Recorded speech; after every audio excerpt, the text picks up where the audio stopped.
O documento era assinado não somente com o sinal de Annegan, mas também por vários bispos cujos nomes eram desconhecidos. O abade jogou o documento em cima da mesa e sentou-se junto à cama.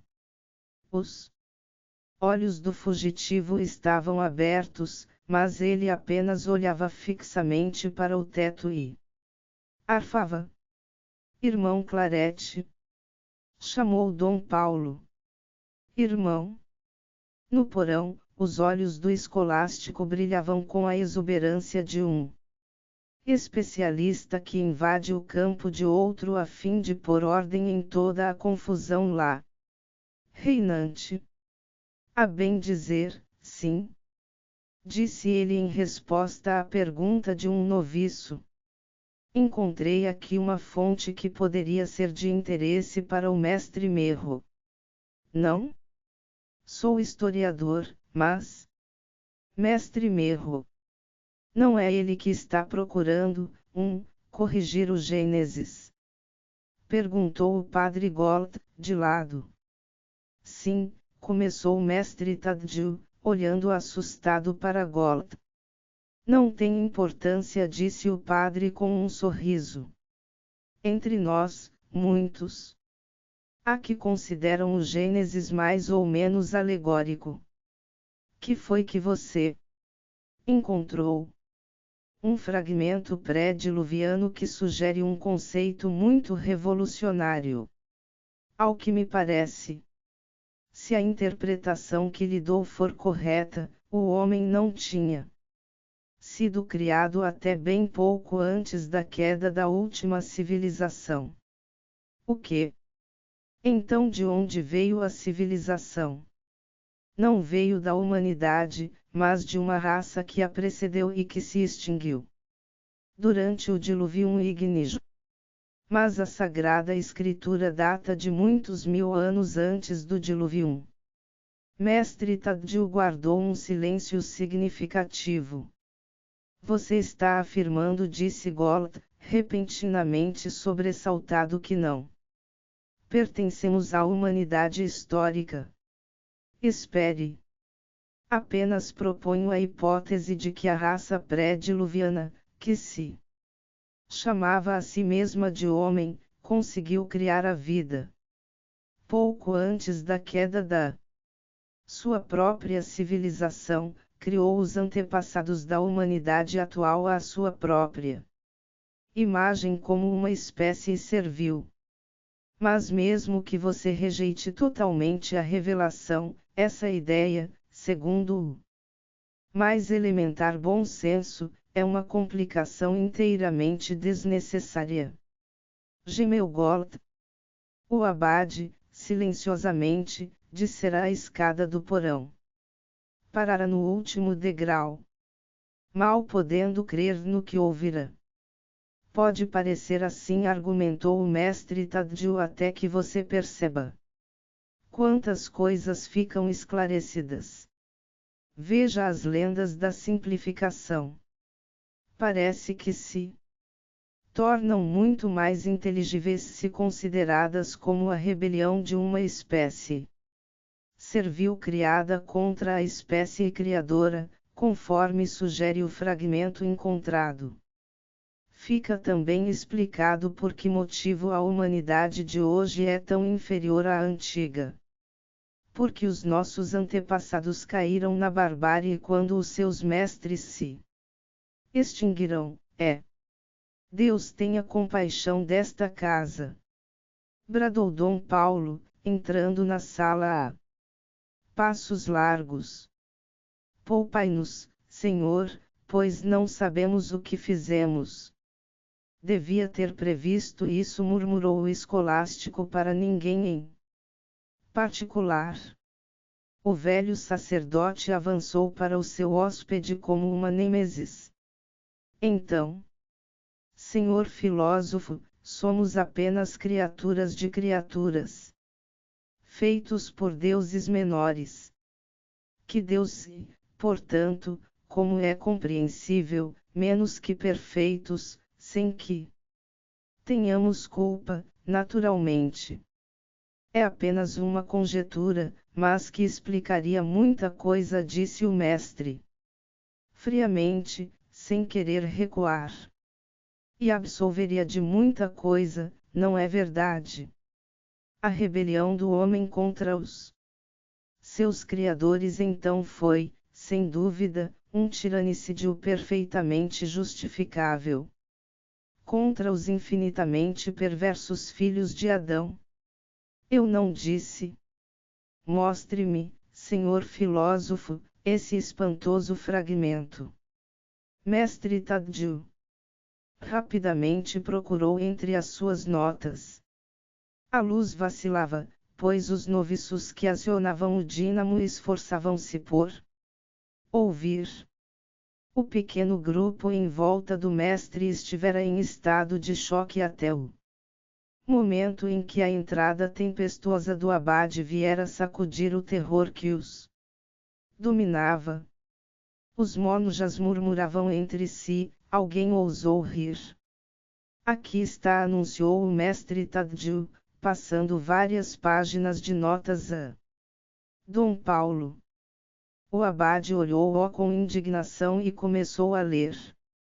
Fez-se um pesado silêncio. Você encontrou isso na seção dos não classificados? Perguntou depois de poucos segundos. Sim, mas... O abade continuou a ler. Bem, suponho que é melhor ir terminando o que estava fazendo. Murmurou o escolástico e continuou a arrumar os papéis. Os monjas mexiam-se de um lado para outro, como que procurando escapulir despercebidos. Somente Cornuer parecia concentrado. Depois de ler por alguns minutos, Dom Paulo repentinamente passou as notas ao seu prior. Lege. Mandou com voz áspera. Mas o quê? Um fragmento de peça teatral ou diálogo, parece. Já o conhecia. É qualquer coisa sobre umas pessoas que criaram outras pessoas artificialmente para servir de escravas. Estas se revoltaram contra os seus criadores. Se o mestre Tadju tivesse lido o de Inanibus do venerável Boedulus, encontraria esse fragmento classificado como uma provável fábula ou alegoria. Mas talvez pouco lhe importassem as apreciações do venerável, quando pudesse fazer as suas próprias. Mas que espécie de lege? Gold afastou-se para o lado com as notas. Paulo voltou-se para o escolástico e falou cortesmente, como que informando, porém, firmemente, ele criou-os à imagem divina, criou o homem e a mulher. Minhas observações nada mais eram que uma conjetura, disse o mestre Tadju. A liberdade de especular é necessária. E o Senhor Deus tomou o homem e colocou-o no jardim do paraíso para que o cultivasse e guardasse. Ao progresso da ciência. Se o Senhor quer que nos embaraçemos com a adesão cega, com o dogma aceito sem raciocinar, então é que prefere. Deu-lhe esta ordem: poderás comer o fruto de todas as árvores do jardim. Mas o da árvore da ciência do bem e do mal. Deixar o mundo na mesma negra ignorância e superstição contra a qual afirma que a sua ordem tem. Não comerás, porque no dia em que comares, morrerás. Lutado.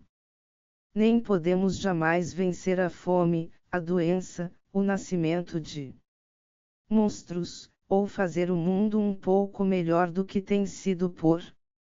E a serpente disse à mulher: Deus sabe que no dia em que comerdes desse fruto os vossos olhos se abrirão e sereis como deuses, conhecendo o bem e o mal. 12 séculos, se a especulação for proibida em todas as direções e se cada pensamento novo for denunciado, nunca houve ou haverá nada de melhor. Haverá mais riqueza, pobreza ou tristeza, mas nunca maior sabedoria, até o último dia. O escolástico deu de ombros com desânimo. Sabia que ficariam ofendidos. Mas o Senhor tinha dito: ó, para que falar? O Senhor tem a sua própria explicação para tudo. A explicação que se estava citando, senhor filósofo, não se referia à criação, mas à tentação que levou à queda. Você não percebeu? E a serpente disse à mulher: sim, sim, mas a liberdade para especular é essencial. Ninguém quis privar você dessa liberdade. E ninguém está ofendido. Mas abusar da inteligência por razões de orgulho, vaidade, ou para fugir à responsabilidade, é fruto daquela mesma árvore.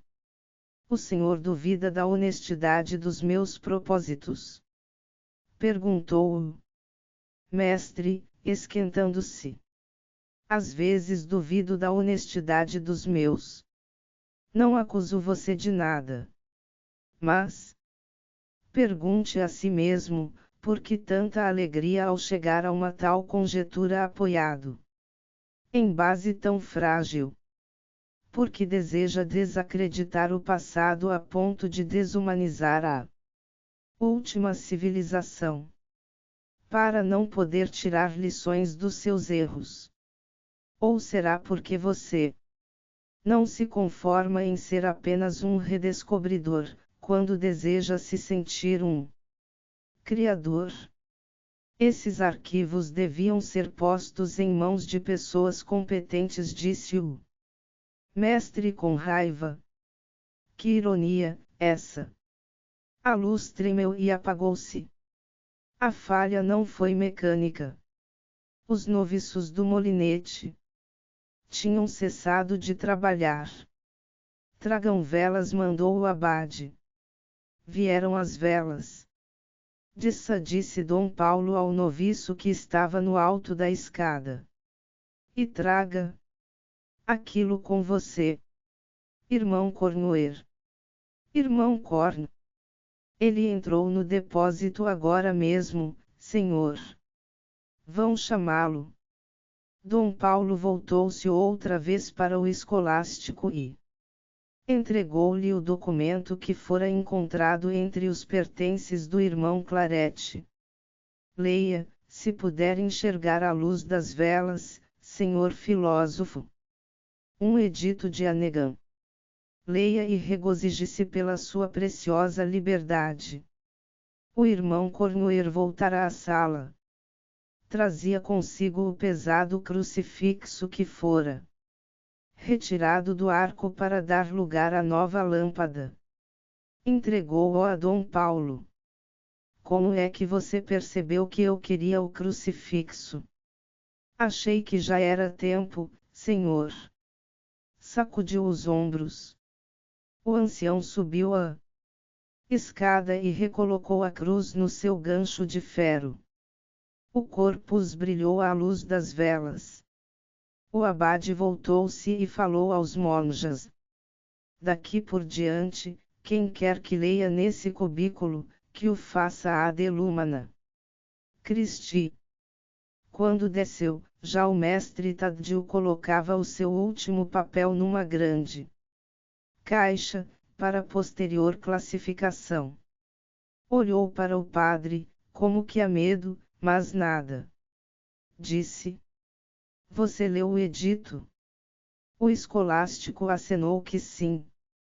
Se, por um acaso, ainda que improvável, você quiser asilo político aqui. O outro abanou a cabeça. Então posso pedir que esclareça o que quis dizer ao observar que os arquivos deviam passar para mãos competentes. Mestre Taddeo abaixou os olhos. Foi no calor do momento,